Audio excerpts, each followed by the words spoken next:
सभी दिव्यात्माओं को मेरा दिव्य नमस्कार। इस छोटी सी दिव्य दुनिया में आपका हृदय से स्वागत करता हूँ, इस आशा के साथ कि हमारी यह दिव्य दुनिया अद्भुत तरीके से अधिक आत्माओं तक पहुँच सके और इसका लाभ ले सके।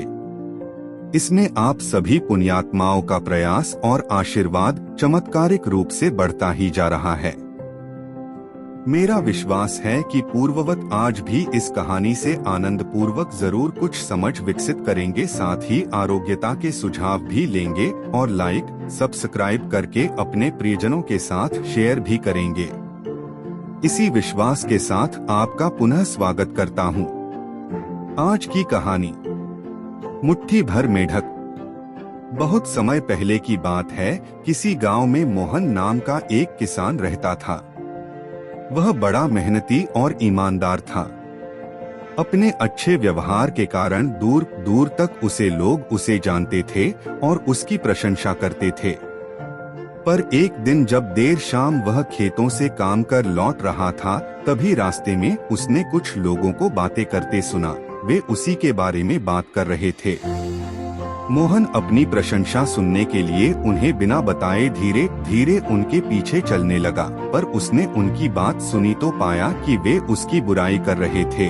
कोई कह रहा था कि मोहन घमंडी है, तो कोई कह रहा था कि सब जानते हैं वो अच्छा होने का दिखावा करता है।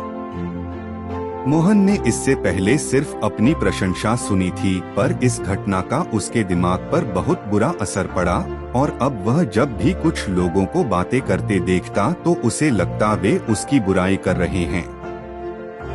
यहाँ तक कि अगर कोई उसकी तारीफ करता तो भी उसे लगता कि उसका मजाक उड़ाया जा रहा है।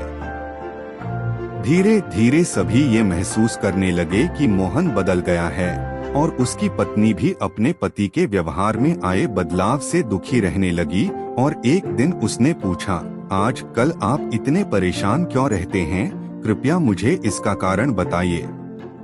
मोहन ने उदास होते हुए उस दिन की बात बता दी।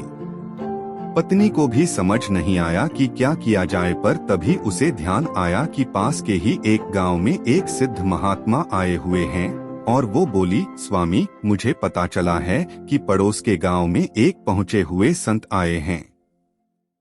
चलिए हम उनसे कोई समाधान पूछते हैं।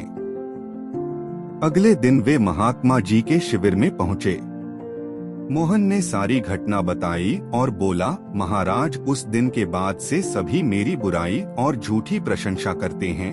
कृपया मुझे बताइए कि मैं वापस अपनी साख कैसे बना सकता हूँ। महात्मा मोहन की समस्या समझ चुके थे।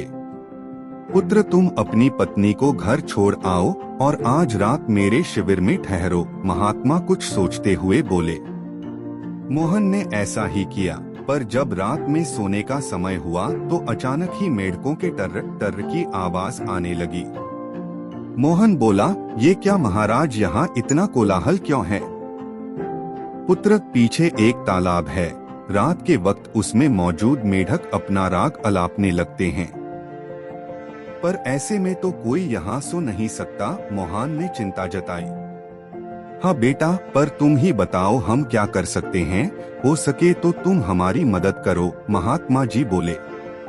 मोहन बोला, ठीक है महाराज, इतना शोर सुन के लगता है इन मेढकों की संख्या हजारों में होगी। मैं कल ही गांव से 50-60 मजदूरों को लेकर आता हूँ और इन्हें पकड़कर दूर नदी में छोड़ आता हूँ। और अगले दिन मोहन सुबह मजदूरों के साथ वहां पहुंचा। महात्मा जी भी वही खड़े सब कुछ देख रहे थे।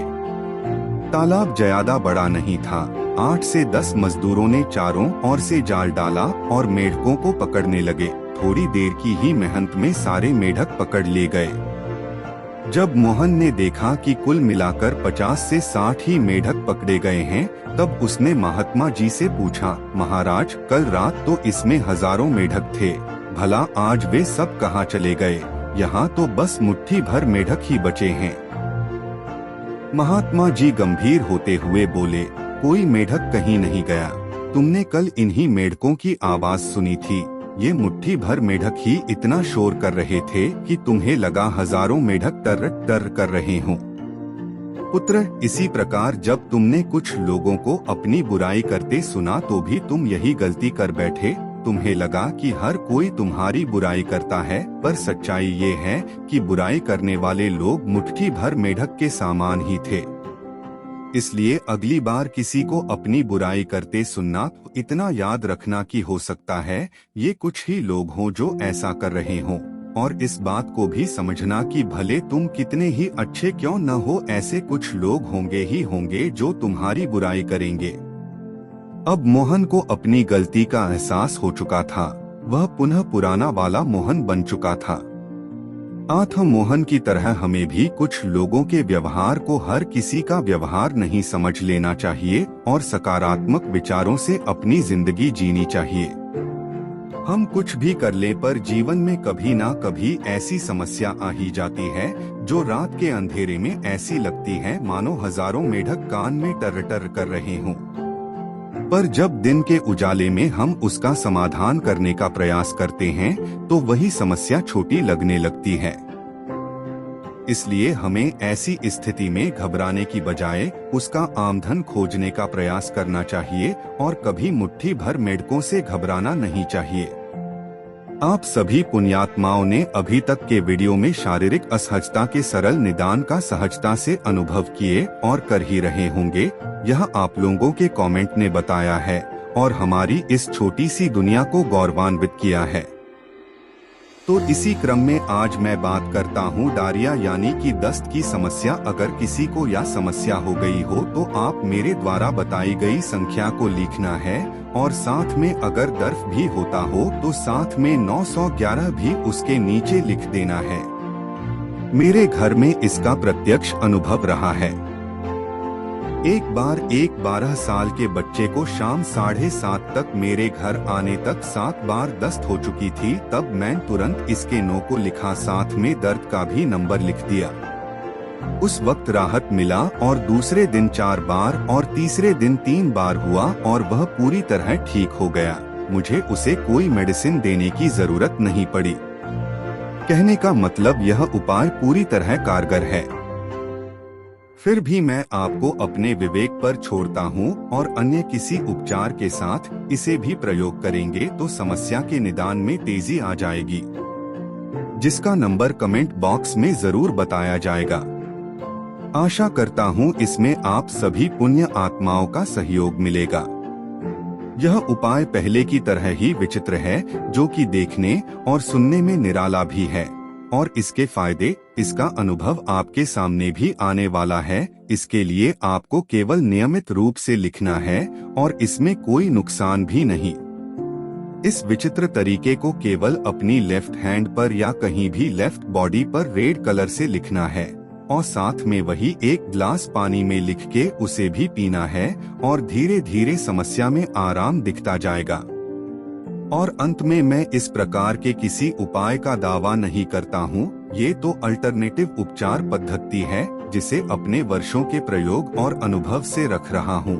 यह तो मेरा शौक है ही और काम भी है, जैसे acupressure, distance reiki healing, pendulum dowsing, angel healing, rudraksha healing, numerology, vastu और फोटो देखकर उपचार, NLP अर्थात न्यूरो लिंग्विस्टिक प्रोग्राम, मानसिक विचारों में सकारात्मक सुधार, signature analysis, phone number analysis और साथ में अपने नाम का एनालिसिस अपने जन्म तारीख के अनुसार, जैसे कई प्रकार की प्राकृतिक और शुद्ध भारतीय पौराणिक विधाओं में अध्ययन और अनुसंधानरत हूँ और प्रकृति की नायक कृति को पेश कर रहा हूँ। इसी प्रकार के उपचार पद्धति के लिए जुड़े रहें और कमेंट बॉक्स में मिलते रहे। इसी प्रकार की किसी समस्या के लिए कमेंट बॉक्स के माध्यम से संपर्क भी कर सकते हैं। धन्यवाद। स्वस्थ रहें, मस्त रहें और मुस्कुराते रहें। इसी शुभ कामनाओं के साथ पुनः सभी सुंदर और दिव्य आत्माओं को बहुत बहुत धन्यवाद। अपना आशीर्वाद बनाए रखें।